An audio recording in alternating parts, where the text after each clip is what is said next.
ulama itu yang datang ke Umar.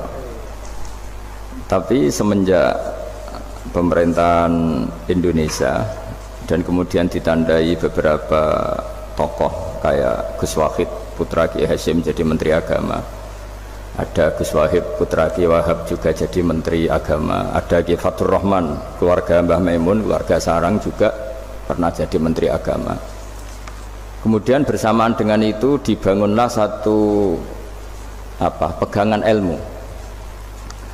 Pegangan ilmu ini penting karena ini yang mengilhami semua orang Islam, terutama utamanya ulamanya. Ada seorang ustadz, seorang guru ngaji yang karena melihat rata-rata penguasa itu zalim datang ke Harun Ar-Rasyid. Ini perlu disemak, datang ke Khalifatullah atau Amirul Mukminin Harun Ar-Rasyid. Karena beliau seorang raja tentu terduga lah, atau umumnya atau gimana lah istilahnya, itu rata-rata agak seenaknya, namanya raja, namanya penguasa. Ini dalam pikiran ustadz itu, tidak mesti dalam fakta. Kemudian si ustadz itu matur, ya Amirul Mukminin, inni nasihun lak famusyaddidun alaika fala tajidanna fi nafsika syai'an. Saya ini mau nasihati Anda, kemudian cara nasihati itu keras, tolong jangan dimasukkan hati. Dia bilang famusyaddidun alaika, saya nanti kalau nasihati itu keras sekali, tolong dimaklumi karena ini penting, karena Anda harus dinasihati secara keras. Tapi sebelum nasihat itu diutarakan, kata Harun Ar-Rasyid, karena beliau Bani Abbas dan beliau orang alim termasuk muridnya Imam Malik, kata Harun Ar-Rasyid, uskut, kamu diam Ustadz. Inna Allaha ta'ala arsala man huwa khairun minka ila man huwa syarrun minni wa ma'adzalika yaqulu Allahu ta'ala faqula lahu qawlan layyinan la'allahu yatadzakkaru aw yakhsha. Jadi ini sekaligus etika dan norma bagi semua dai di Indonesia dan semua kita. Wahai Ustadz, kamu diam. Allah Ta'ala itu ngutus orang yang lebih baik ketimbang kamu, yaitu Nabi Musa, ke orang yang lebih jelek ketimbang saya, yaitu ke Fir'aun. Itu saja harus pakai etika, faqula lahu qawlan layyinan, kamu harus ngomong yang halus. Jadi intinya ini Harun Ar-Rasyid komplain, kamu itu kalau jadi ustadz ngaji kira-kira gitu. Jadi betapa baiknya orang dulu memahami Quran. Jadi Quran itu dibaca, kemudian kita mungkin baca terus jadi cerita, mungkin ada yang baca jadi perilaku, ada yang baca kemudian itu mengilhami, membentuk. Nah kira-kira itulah yang membentuk kiai-kiai alim di NU, di beberapa pesantren maupun orang-orang alim di luar NU. Asal ngajinya dan bacanya seperti kita, pasti seperti itu. Karena cara berpikir tadi sudah. Jadi akhirnya si ustadz tadi keluar dan minta maaf, anta a'lamu minni, ternyata engkau lebih alim ketimbang saya. Jadi kalimat famusyaddidun alika, saya akan keras cara memberi nasihat, itu yang diket, yang dipotong, yang dibatalkan atau yang diralat oleh Khalifatullah Harun Ar-Rasyid. Yaitu dikatakan inna Allaha ta'ala arsala man huwa khairun minka ila man huwa syarrun minni, yaitu Allah mengutus orang yang lebih baik ketimbang kamu, yaitu Nabi Musa, ke orang yang lebih jelek ketimbang saya, yaitu Fir'aun. Itu pun harus faqula lahu qawlal layyinan, cara berdakwah harus dengan kata-kata yang halus, yang lembut, yang indah. Dan dengan kata-kata itu diharapkan la'allahu yatadzakkaru aw yakhsha, semoga yang didakwai menjadi ingat. Sehingga dengan kemampuan ilmiah seperti ini menjadi pegangan bersama bahwa kita sebagai dai atau sebagai tetangga atau sebagai sama-sama warga Indonesia, bawaan kita memang harus faqula lahu qawlan layyinan la'allahu yatadzakkaru aw yakhsha. Kemudian dalam disiplin ilmu yang lain, halus itu tidak kuat. Angin itu ya halus, tapi kalau di manage itu jadi kekuatan yang dahsyat. Begitu juga air dan sebagainya. Sehingga tidak perlu khawatir terus kalau dakwah halus itu tidak punya efek yang signifikan. Tidak juga. Allah Ta'ala itu pengelola angin. Angin itu kekuatannya dahsyat, sehingga Nabi Sulaiman dikasih kekuatan angin dan bisa terbang kemana-mana. Kemudian sekarang jadi teknologi yang banyak memanfaatkan angin, mulai rem, mulai apa saja. Sehingga dari cerita saya ini kemudian terus kiai-kiai itu membentuk dakwah termasuk di ekonomi dengan cara yang rileks. Nah, cara rileks itu satu tentu dimulai dengan ilmu. Misalnya begini, saya beri contoh. Ketika ada orang melafadzkan kalimat la ilaha illallah, tiada Tuhan selain Allah. Kemudian kalimat ini mungkin kalau orang NU baca itu rutin ya, karena kiainya kelamaan ya yang ikut sambil tidur ya. Kalau tahlil itu disebut kiai tertentu itu mesti yang belakang wah suwi itu kalau kiai itu lama itu. Nah, kiainya juga karena jadi lakon ya kan lebih semangat karena pegang mic. Biasanya gitu di NU itu. Kalau khotib mesti semangat karena yang pegang mic, yang dengerin mesti ngantuk karena monoton itu. Karena yang mendengerin sudah tahu pasti nyuruh baik meninggalkan yang jelek. Jadi ilmunya sudah disimpulkan dulu. Setiap yang tidur di masjid mesti tak tanya kenapa tidur. Ilmunya ada perkembangan, Gus, nyuruh yang baik meninggalkan yang jelek.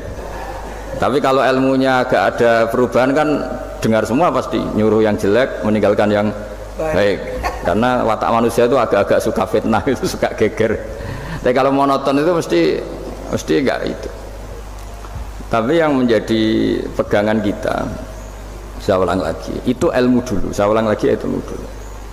Saya berkali-kali menyontohkan, kalau ada orang kafir, orang yang tidak bersyahadat 70 tahun, kemudian dia bersyahadat sekali saja di akhir hayatnya, itu kata Allah, qulil ladzina kafaru iyantahu yughfar lahum ma qad salaf. Katakan ke mereka yang kafir, jika dia mau bersyahadat, itu masa lalunya diampuni semua. Sehingga kedahsyatan kalimat ini luar biasa. Orang yang kafir 70 tahun saja barokahnya la ilaha illallah ini dosanya bisa diampuni semua. Nah, kemudian karena ilmu ini tidak begitu populer atau kurang dipopulerkan atau kita sendiri kurang menghayati, sehingga la ilaha illallah itu lebih dianalisis cara lafadz ini, pelafatannya ada sanatnya ndak ya gitu. Terus cara melafatkan bareng-bareng seperti itu ada tumpengan ini bid'ah enggak ya. Jadi pertanyaannya sudah tidak tentang keramatnya atau sakralnya atau fadilahnya la ilaha illallah, tapi sudah macam-macam. Wiridan cara seperti ini ada hadisnya enggak, legal enggak, terus ada sanatnya enggak.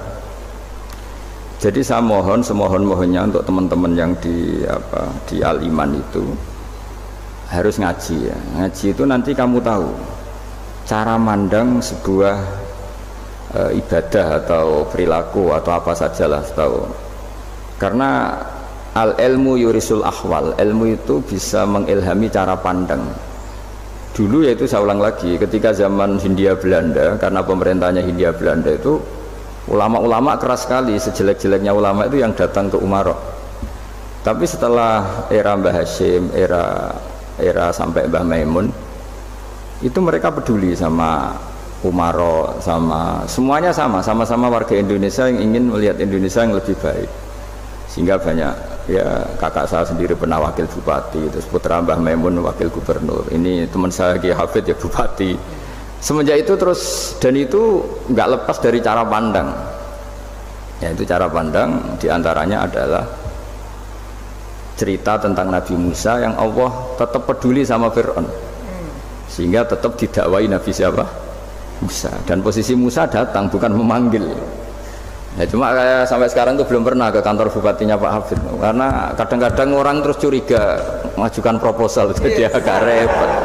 Ketemu bupati itu sialnya kiai kan mesti pikirannya orang bupati ini nyangoni, kiai ini disangoni itu terus kayak kita fakir miskin itu. Jadi makanya saya itu belum pernah datang, tapi alhamdulillah karena beliau berambisi menjadi wa khairul umara mayatuna babal ulama. Jadi datang tapi sangat ambisius ingin mengalahkan ulama, karena dia kalau datang statusnya lebih tinggi. Ya tidak apa-apa, ini tawaduk tapi niatnya agak begitu tawaduk.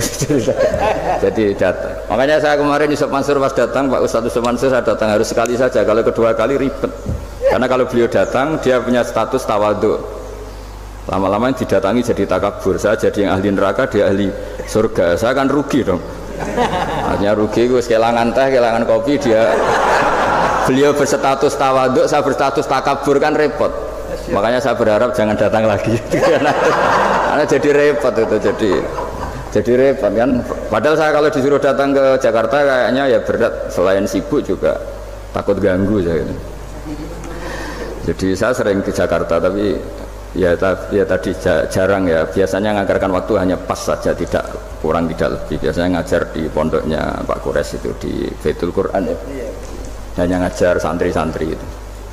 Nah, jadi pemahaman Quran dulu itu kata Imam Ghazali, ini sekaligus karena ada Pak Ustadz Yusuf Mansur, itu membaca Quran itu membaca, bukan bercerita.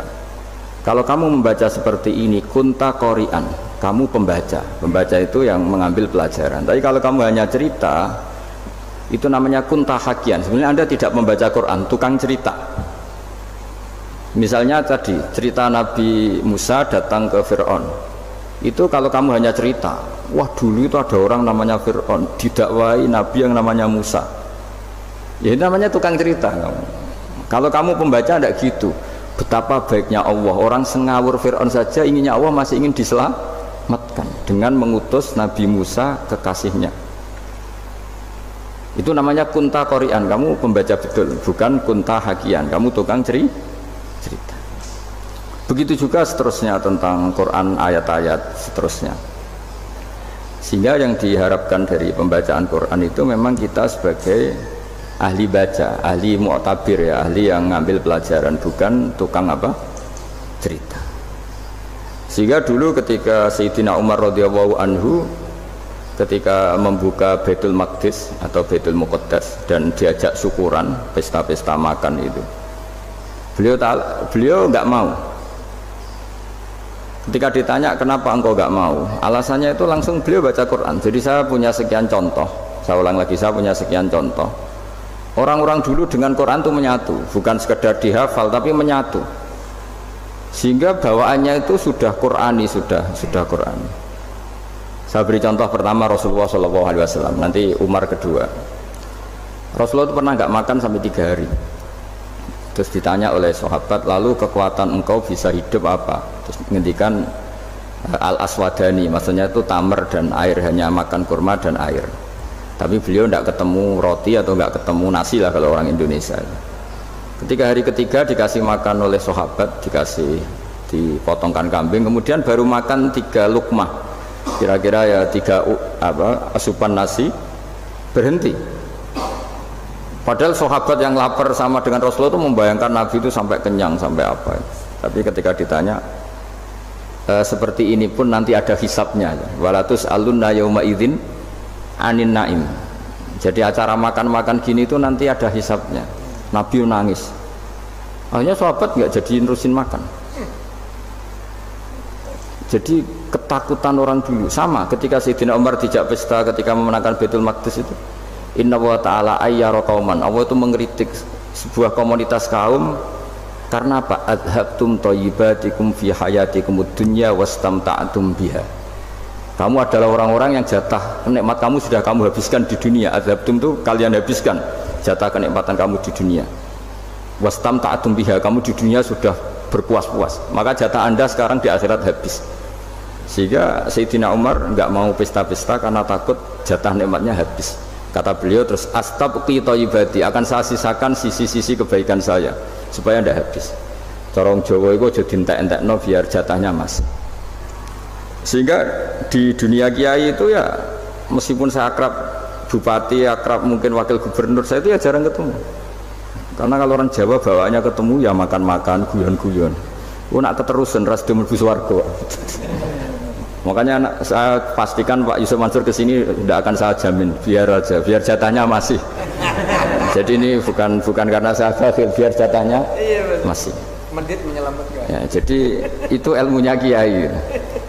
Nah, efek dari ilmu ini dahsyat. Kalau Anda berpikir tentang nasib Anda di akhirat, nanti bawaannya juga tidak akan mudah menyalahkan orang lain, tidak akan menghakimi orang lain karena sibuk dengan dirinya sendiri, tapi tidak dengan makna egois, tapi makna orang baik itu siapa? Orang yang sibuk dengan aib pada dirinya, dengan kekurangan pada dirinya, saking sibuknya mikir aibnya sendiri, tidak sempat mengoreksi aibnya orang lain. Itu awal ilmu.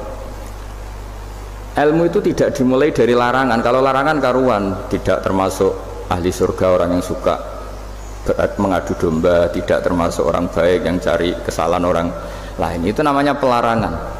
Tapi ilmu itu di atas nahi, di atas pelarangan itu. Kamu punya kesadaran bahwa kamu itu yang penting selamat dulu, jangan memikirkan orang lain, dengan makna bukan egois tapi dengan makna supaya tidak menyalahkan apa orang lain. Nah saya termasuk ya boleh dikatakan kiai lah yang paling fanatik bahwa semuanya itu harus dimulai dari ilmu. Ya saya ulang lagi, dimulai dari ilmu. Nah dari sini kemudian saya berharap Indonesia menjadi damai, menjadi baik itu bukan karena kita baik-baik banget ya, tidak mungkin kita ada nabi, tapi karena sudah sibuk dengan memikirkan kesalahan diri sendiri. Sehingga misalnya kita baca Quran Rabbana dzalamna anfusana, lalu kita langsung ingat betapa hubungan kita dengan Allah itu harus ikrar dulu, merasa zalim dulu, merasa salah dulu. Nah kalau semua orang merasa salah di depan Allah itu mesti bawaannya agak mudah menyalahkan orang lain, karena kita bilang Rabbana dzalamna anfusana.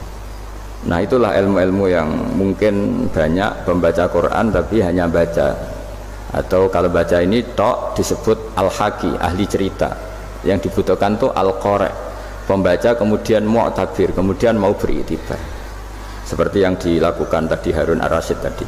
Inna wa ta'ala arsala man huwa khairun minka ila man huwa syarrun minni wa ma'adzalika yaqulu wa ta'ala faqula lahu qaulal layyinan. Ini kamu tidak usah memaksakan musyaddid keras sama saya, karena Allah Ta'ala telah mengutus orang lebih baik ketimbang kamu, yaitu Nabi Musa, ke orang yang lebih jelek ketimbang saya, yaitu Fir'aun. Itu saja harus beretika. Faqula lahu qawlal layyinan la'allahu yatadzakkaru aw yakhsha. Dan alhamdulillah bawaan kita sebagai orang timur atau orang Jawa itu kalau mau ngandani orang itu halus sekali.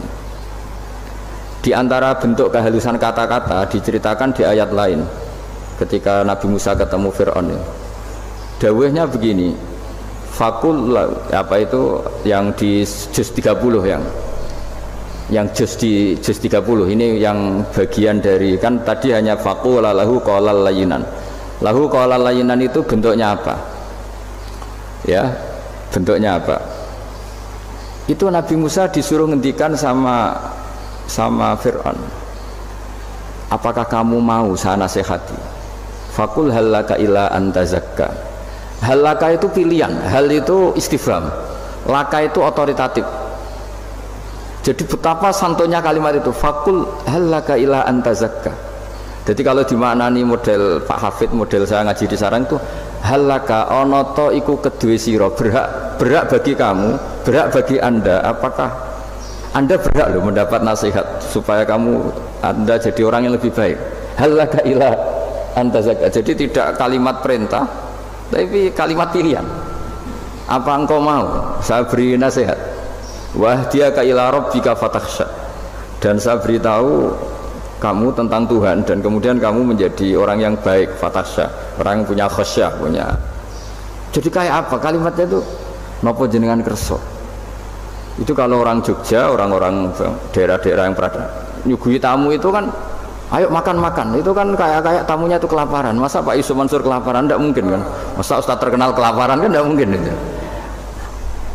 Monggo, nopo jenengan ngersakno. Karena bisa saja tamunya itu tidak kerso, mungkin karena darah tinggi, mungkin karena takut dianggap fakir miskin, macam-macam kan orang enggak. Itu kalimatnya itu halaka ila antazakka. Kayak apa indahnya dakwah.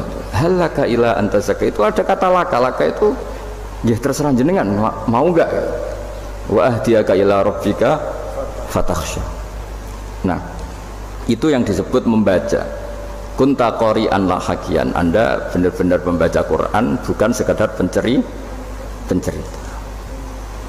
Nah, kemudian ini yang terakhir saya juga baru, sebenarnya saya itu nggak pernah bilang sanggup itu, tapi Pak Ustadz Zakaria itu GR terus sampai tadi pagi itu saya belum tahu kalau ada acara ini. Ya karena saya kiai, jadi kalau kiai itu kan ingatnya sama Allah saja, kalau sama manusia itu rontok-rontok lali gitu. Itu bukan memaksa, ya memang lupa. Sejauh mana sih pentingnya manusia kan tidak penting cara ilmu tasawuf itu. Tapi karena ini titipan Rasulullah SAW terus menjadi penting kan. Dititipi umat kayak jenengan itu ya sudah ngaji ngatur kiai ribet itu. Kiai ini biasa ngaji kan, kiainya yang ngatur, santri ini enggak. Pak Yai ngaji tanggal ini jam ini. Itu kan mengabaikan semua aktivitas kiai, padahal jam ini mungkin saya punya jam mungkin jalan-jalan atau ngaji atau mutolaah atau munajat gara-gara Pak Zakaria ini terus Mas Tamam ini yang provokasi harus ngaji di jam ini tema ini.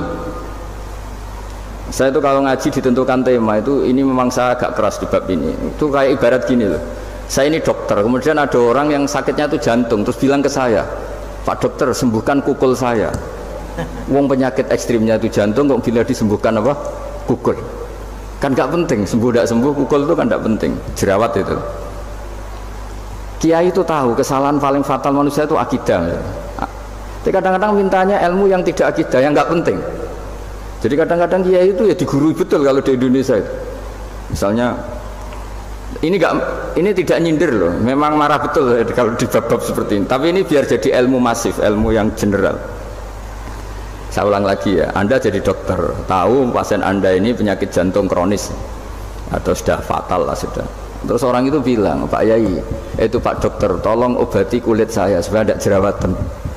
Kamu bilang ini orang aneh enggak? Aneh kan? Nah, kiai juga gitu. Saya sering itu ada orang mau haji gitu, Gus doain saya jadi haji mabrur. Pernah belajar haji Pak? Dereng Gus. Mungkin enggak orang belum belajar nyupir terus kemudian minta didoain, Gus saya mau nyupir doain selamat. Mau nyupir aja enggak bisa kok minta doa selamat. Harusnya urutannya kan belajar dulu baru minta doa. Tapi kali ini aliman bener ngajaknya akidah dulu, ahli sunnah kan. Nah, itu bener karena akidah itu hal yang prinsip memang harus. Kalau kebetulan enggak bener taruh visi betul. Untungnya kok temanya bener. Jadi saya mohon ke seluruh orang-orang yang mau ngaji ke kiai itu tema itu biar yang milih kiai supaya tahu prioritas yang harus benahin. Jangan tema yang kita yang milih, jangan-jangan tema yang kita pilih itu tidak mendesak atau tidak penting. Ini bukan apa-apa, ini saking ingin baik saya ya, keinginan baik saya supaya dulu zaman sahabat ya gitu. Kalau ada pertanyaan salah sama Nabi dibenerin, cuma Nabi terlalu bijak, cara benerin tuh enak. Kalau saya karena tidak Nabi saja ya agak-agak kasar kan, kalau tidak Nabi tidak wajib bener terus. Yang wajib bener terus itu Nabi. Saya beri contoh ya. Nabi itu ngendikan tentang kiamat. Kiamat itu dahsyat, mengerikan gini-gini. Kalau pikirannya orang kampung itu begini, Nabi ini aneh. Cerita kiamat dahsyat tapi nggak ada tanggalnya, ada tahunnya. Harusnya ada dong biar kita bisa persiapan. Sehingga Nabi disomasi di tengah-tengah khutbah itu, ya Rasulullah mata sa'ah. Nah, karena ini orang Bedui, Nabi nggak dengerin, diulang lagi. Mata sa'ah ya Rasulullah. Ketika Nabi mengabaikan itu ada dua kelompok sahabat, yang satu bilang lam yasma, Nabi tidak dengar sehingga mengabaikan. Yang kedua bilang sami'a wa kariha, Nabi sebenarnya mendengar tapi tidak berkenan. Tapi diulang lagi ketiganya, ya Rasulullah mata sa'ah. Akhirnya Nabi jawab, mau tidak mau, karena kalau enggak ya namanya orang Bedui ngomong terus. Nabi balik tanya, ya karena cara berpikir dia kalau kiamat itu jelas kapannya kan bisa persiapan itu. Paling enggak pas mau kiamat terus pas ngaji Quran apa kan bisa persiapan itu. Akhirnya Nabi balik tanya, ma'atatalaha, kalau kamu berani tanya kiamat lalu persiapan kamu apa? Ya terus orang itu bilang masyhur tuh, ma'adatullah kabira sholatin wala siyamin wala kadza wa kadza walakinni uhibbuka. Saya sebenarnya tidak punya persiapan ya Rasulullah, cuma persiapan banyak puasa ya enggak, banyak sholat enggak, tapi saya mencintai engkau. Terus masyhur itu jadi hadis paling legenda, almar'u ma'aman ahabba, sebagian disebut anta ma'aman ahbabta. Ini kata semua sahabat yang di masjid.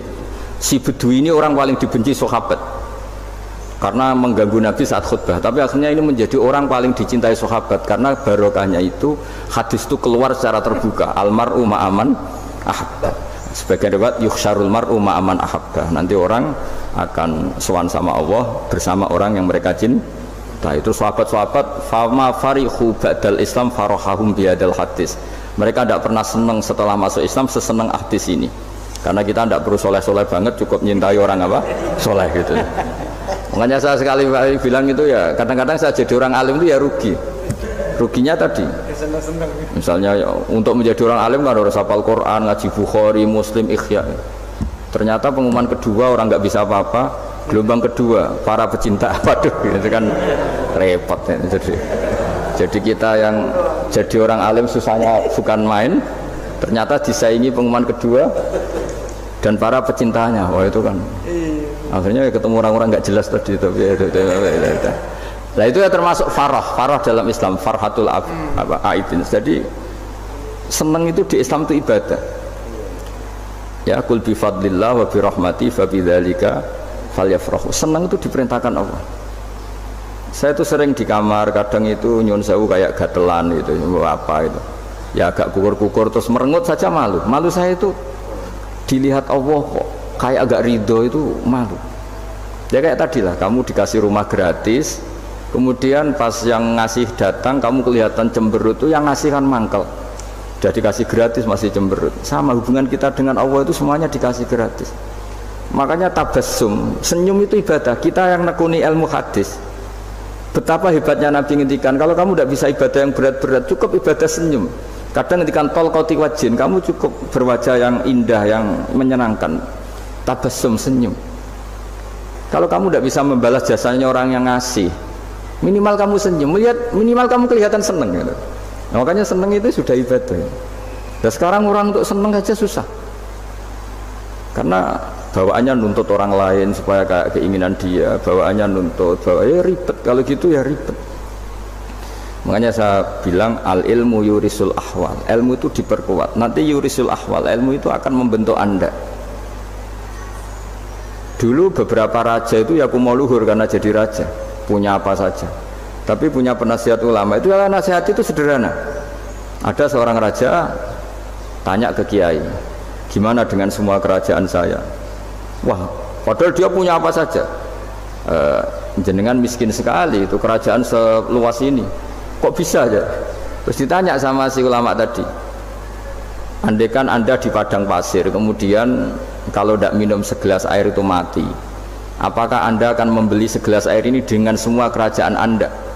Oh iya, pasti apapun saya lakukan untuk mendapat satu gelas air. Terus la tafrah bimulkin la yusawi sarbatamain, kamu jangan bangga dengan kerajaan yang nilainya itu enggak sebanding dengan segelas apa? Air. Akhirnya raja itu mikir, saya tidak jadi raja bisa hidup, tapi kalau nggak minum air mati, berarti penting satu gelas air. Akhirnya lama-kelamaan ini anggap kerajaan itu biasa, ternyata nggak sepenting segelas air. Ya seperti kita lah, misalnya orang nggak punya alpat itu tidak malu, tapi kalau nggak punya celana itu malu. Kamu mau punya alpat tapi nggak punya celana? Kan nggak mau. Yaitu ilmu, ilmu itu yurisul akhwal, ilmu akan melahirkan satu perilaku.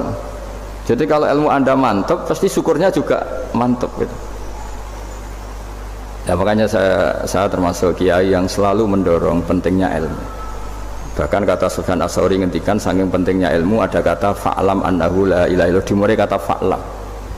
Dan saking pentingnya ilmu itu, setiap nabi itu status permanennya itu hanya satu, mengajar. Rabbana wab'ats fihim rasulam minhum yatlu 'alaihim ayatik, membacakan ayat-ayat Allah, sampai wa yu'allimuhumul kitab, mengajarkan kitab wal hikmah. Bahkan Allah sendiri wasofa dzatahul aliyah bi annahu al muallim, yaitu Allah ngendikan ar-rahmanu 'allamal Qur'an. Jadi betapa hebatnya pengajar. Allah sendiri mensifati dirinya itu ar-rahmanu 'allamal Qur'an. Allah itu Maha Rahman yang mengajarkan Quran. Di surat Iqra juga disebutkan Iqra wa rabbukal akram alladzi 'allama bil qalam. Jadi Allah mensifati dirinya sebagai pengajar. Kayak apa pentingnya mengajar? Karena al ilmu yurisul ahwal. Ilmu ini melahirkan satu sikap. Pernah ada orang hartanya itu habis karena ngobati ibunya. Terus datang ke saya, dia sumpek karena hartanya habis ngobati ibunya. Terus dia bilang, Gus, saya ini sekarang sudah miskin karena ibu saya sakit dan harta saya habis untuk ngobati ibu saya. Terus tak guyon sama saya, kon kepen pinter apa kepen goblok? Kepen pinter Gus. Ingin pinter apa ingin goblok? Katanya ingin pinter.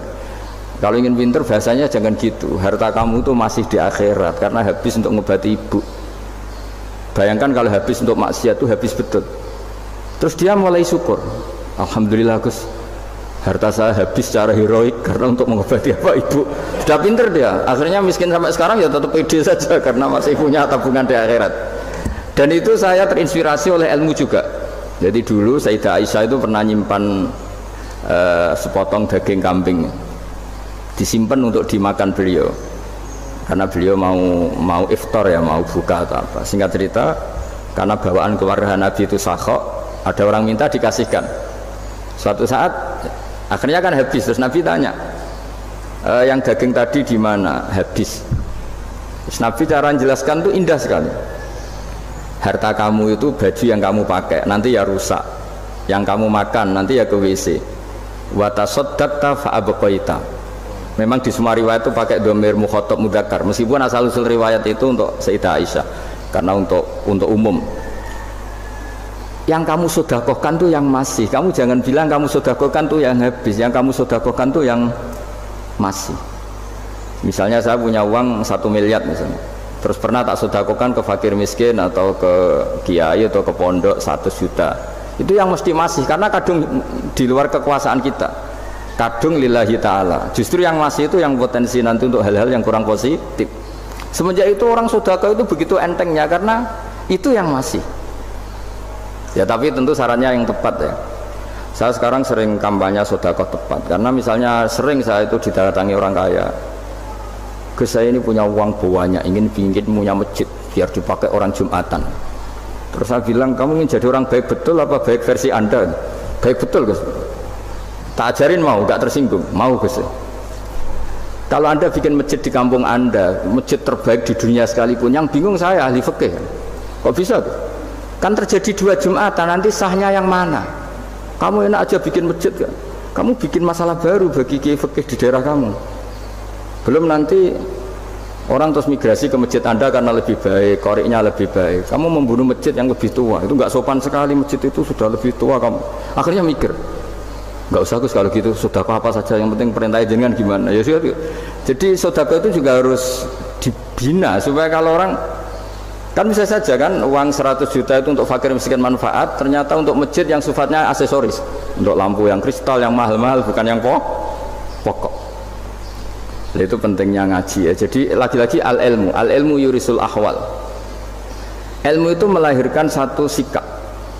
Jadi ketika ada masjid baru, kalau orang nggak bisa ngaji fikih, oh, wow ada masjid baru, masjid banyak. Tapi kalau yang ngaji fikih ngerti, ini malah ada masalah baru karena ada ta'addudul Jum'atan. Gimana hukumnya 2 Jumatan dalam kondisi yang tidak mendesak? Makanya sekarang saya baru kampanye itu. Dulu itu kalau ada masjid banyak itu kan faktornya beda ormas, beda pemahaman atau agak jauh, masih hukum sosial atau bawaan kondisi. Misalnya di dekat UGM itu ada masjid kampung pertama, bawaan masjid karena ada kantor besar, atau bawaan ada pabrik besar, atau ada sekolahan besar.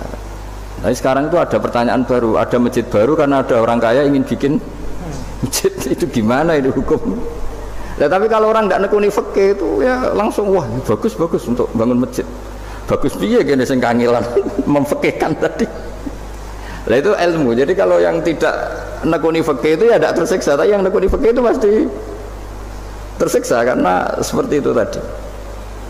Ya jadi saya mohon, di antara cara kita dakwah secara damai itu dimulai dari Rabbana zolamna anfusana, itu dipakai Nabi, di redaksinya diganti dengan makna supaya kita per individu matur Allah, apa ini zolam tu nafsi zulman kabiron katsiran. Nah bawaannya orang mengaku zalim, mengaku salah itu kan sudah tidak sempat mikir salahnya orang apa lain, dan dari sini kemudian dia jadi orang yang tawadhu, yang ubudiyah, yang macam-macam.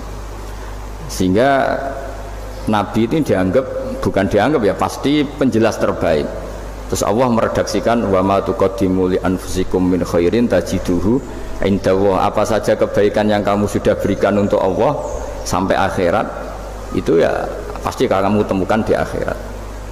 Terus yang terakhir saya beri contoh orang peminta-minta, sa'il. Itu Sayyid Ali Zainal Abidin, kalau ada orang minta-minta terus dikasih, misalnya dikasih ya 100.000 atau 50.000 atau 10.000 sesuai kemampuan yang memberi, itu marhaban biman hamala zadi ilal akhirah. Saya terima kasih ya, gara-gara kamu minta uang saya jelas sudah sampai akhirat. Coba kalau di rumah bisa aja untuk hal yang tidak positif. Jadi bawaannya itu cara pandang itu rubah.